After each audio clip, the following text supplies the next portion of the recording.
जय श्री जगन्नाथ सांग मैंने नमस्कार टरका बैरीना को आपको बहुत बहुत स्वागत आशा करुचे आपण मैंने भल थे।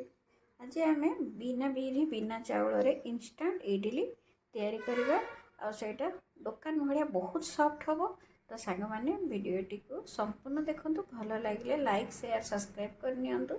एवं देखूँ मुझे गोटे गिनार सुजी आथे अधा गिना दही आनी अधा गिना नड़िया कोरा ये तीनटा जाक जिनस को आम मिसेक गोटे फाइन पेस्ट तैयारी करनबा। सुजी तो पूरा फाइन हेनी किंतु टिके दरखंडिया होकर खदड़ा ही रहिले इडलीटा बहुत बढ़िया हम। तो आम गोटे पेस्ट तैयारी करनबा। एवं देखु मुझा को बाटिक नहीं आसी आपको गोटे जगह को मुझे ट्रांसफर कर नौची।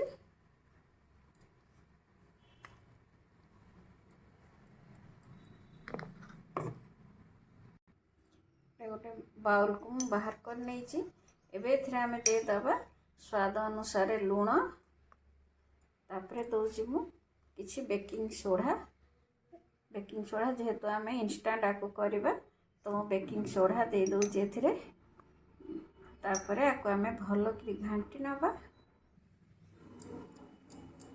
आपको टिके भल कि मिसई नवा जेहेतु आम सांगे सांगे करवा आपको टिके मिसईकरी 5 मिनट पर रेस्ट देदेबा। सांग मैंने बेकिंग सोडा ही देबे बेकिंग पाउडर ही देबे खाइबा सोडा देबेनी। खाइबा सोडा देले आर कलरटा चेंज हो तो सब बड़े बेकिंग पाउडर ही देबे नहले इनो देबे किंतु सोडा देबेनी। आपको देकर टिके समय पे मु छाड़ी दउची। सांग मैंने टाको आम 10 मिनट है छाड़ी रेस्ट नहीं 10 मिनट पर देखंतु ये भल कि फुली जाइए। आम आज बिना छांचर इडली बनवा तो मुझे गोटे गिना आपण पाखे जहाँ गिना प्लेट अच्छे आप नहीं पारे गोटे गिनारे तेल लगे तापर मुझे सोदो को दौची आपको पूरा भरवानी अधा ही दबा। एपटे मुझे गोटे कड़े में पानी बसई देती पानी फुटीगला आम देदबा आमर सोदो गिना को देखो आउे मुझे खोल देती एपर आम गोटे घोड़नी दबा मैंने ये पिठाटी टेस्ट लगे कल भी हम। तो सांग मैंने बिना बिरी बिना चाउल इंस्टांट एमती इडली तैयारी करूँ।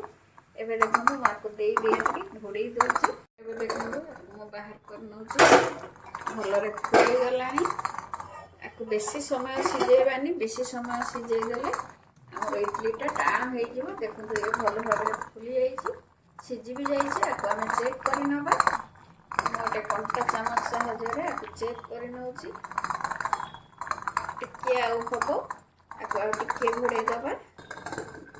एवं देखो रेडी हो गला पूरा रेडी हो जाइए। आपको आम बाहर करके ठंडा करने को छाड़ी नवा ठंडा कले ही खोली जा आराम से। एवं देखो ये ठंडा हो गला मुझे एमती गोटे छुरी साहाय्य बाहर कर नौची। देखो ये केते बढ़िया पाखे मु देखा देखो केते स्पंजी होती हाथ में मुझे खोलिक देखा देखो ये केते स्पंजी होती गोटे प्लेट रे आपको बाढ़ी नौची।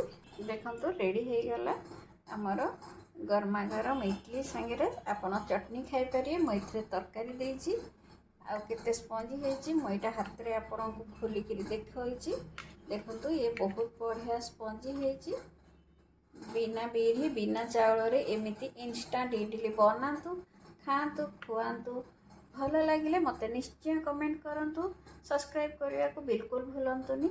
वीडियोटी जदि भल लगी निश्चय मत कमेंट करूँ। रही जय जगन्नाथ पुणी देखा आ गोटे नुआ वीडियो से पर्यंत रही।